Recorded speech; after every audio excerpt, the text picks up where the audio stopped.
So whenever I see case studies of graphic design that are done by agencies, or I saw a presentation by a UX designer the other day and they did the same thing, they show these portfolio things and then they've been encouraged to show the impact of what they're doing.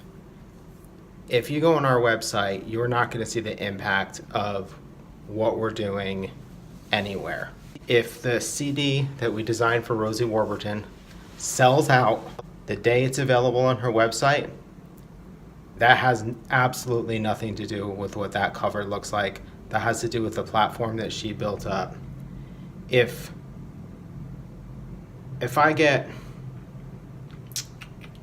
let's say tomorrow, for whatever reason, I'm asked to do a post for Adidas Originals Instagram. I don't care how many posts, how many likes that thing gets, unless the comments blow up in an insane way, I wouldn't take credit for that. Like if it had 20,000 likes or 100,000, I'm not taking credit for that because that was on their feed, on their platform. Now, it's not to say I don't believe that there's value in the stuff that I do, but I think there's this thing that designers want to do now because they want to be ad agencies or they want to be in the tech world. So they start trying to measure the impact of what they do. And in the grand scheme of things, no numbers are moving. Like, I'm sorry to break it to you, but Future is selling records regardless of what they look like. Every once in a while, there's a fluke.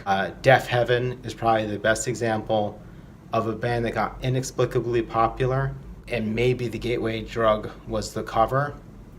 But at the same time, that was a band that had buzz long before that cover. The cover might have just pushed it over the top a little bit. I think about this because, like, the thing I saw, like, this UX designer is giving a presentation to students. As it stands right now, all designers hate seeing these resumes with the like measurement of skills and whatnot. The last thing I want to start seeing is portfolios with made up bullshit numbers. When I see design agencies running all these numbers, they're nonsense. Like, you can't take credit for the numbers that are running off your client's platform. If your content suddenly, like if you took over, say, you took over a brand's social media and then it started rising, and you could definitively be like, well, we took it over and then it started getting better.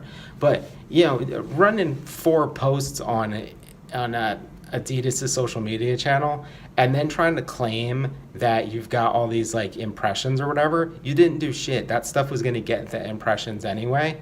And I'm not trying to say like don't have an impact, but don't try to bullshit people. Like, we do this weird thing as graphic designers.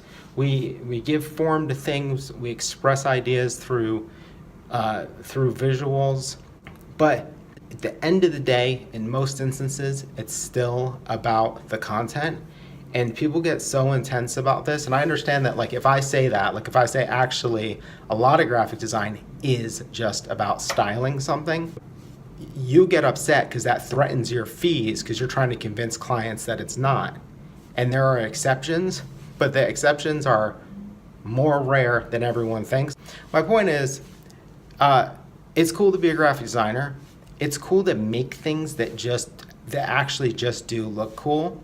And it's cool to accept that what you do is immeasurable. It contributes to the vibe.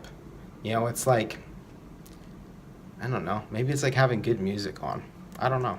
But I just saw something, it annoyed me. I wanted to talk about it. All right, take it easy.